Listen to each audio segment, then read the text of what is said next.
Hey guys, welcome back and welcome to the first episode in this series called Vintage Tech. We are somewhat going back old school to look at tech that might have been forgotten, and also tech that kind of shaped the way we look at things now and actually define the word innovation. And yeah, please get subscribed if this is something you'd want to see more on, and also hit that like button. It helps a ton. And what better way to start off this series with one of the best products Apple has ever made, which is the iPod Touch. So you might have seen me on Instagram or Twitter post about this particular iPod Touch turning on, and we'll get to that in a second, but let's run through a quick backstory first. So the first release of the iPod Touch was in 2007, right after the launch of the original iPhone. So we can sort of call it the iPhone's baby. Multi-touch screen, had Wi-Fi, and the App Store all running on iOS. All to make a point that you could download apps and watch YouTube all without a SIM card. So the first gen iPod Touch was really slim, and fun fact, it didn't even have a camera. So this one I have right here happens to be the 5th gen, and it has a camera. So later models had to get cameras and spaces up to 128 and 256 gig of storage. So a little backstory I remember about an iPod. If you've ever owned an iPod, you most likely would have seen the iPod Shuffle. That was the one I had.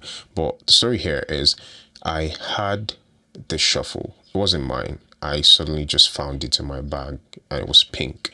That was, I think, after a Motorola phone, the first ever, should I call it a device? It was a music player. It was small. So first ever device I owned. So if you're picking up an iPod today, which I think many people won't, but it takes about 15 to 17 seconds for an iPhone to boot up to the lock screen. But it takes this iPod a minute. And if you think I'm joking,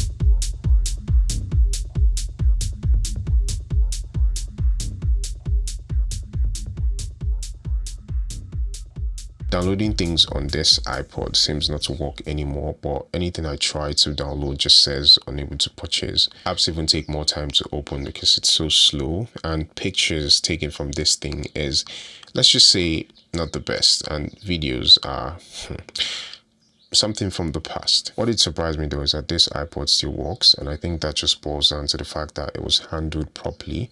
But just a gentle reminder and a note to self to always take care of your gadgets so that they last longer. Oh yeah, and I almost forgot, it's so small. It kind of reminds me of a 12 mini, but ignore the sounds of the dog. That's it side by side with a 10X Max, and just see how small it is. It still connects to AirPods, but no animation, and I don't think this thing takes any more updates. Apple officially announced in 2022 that they would discontinue the production of the iPod Touch, so an end of an era. But it made sense at the time because these things already start to creep into the $300 to $400 price range.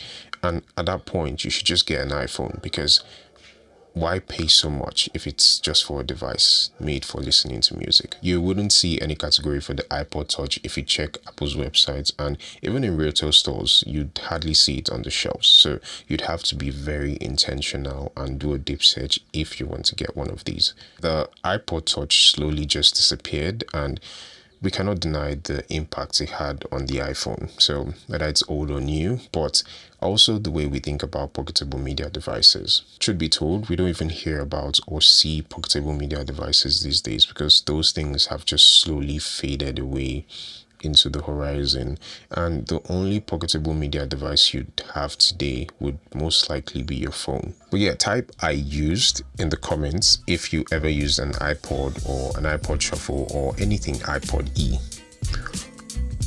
But yeah, let me know what's vintage tech you'd like to see in the next one. Thanks for watching. Hope you enjoyed this one. Don't forget to like and subscribe. It helps me want to make more of these videos. So I'm S to Excel, and I'll catch you in the next one.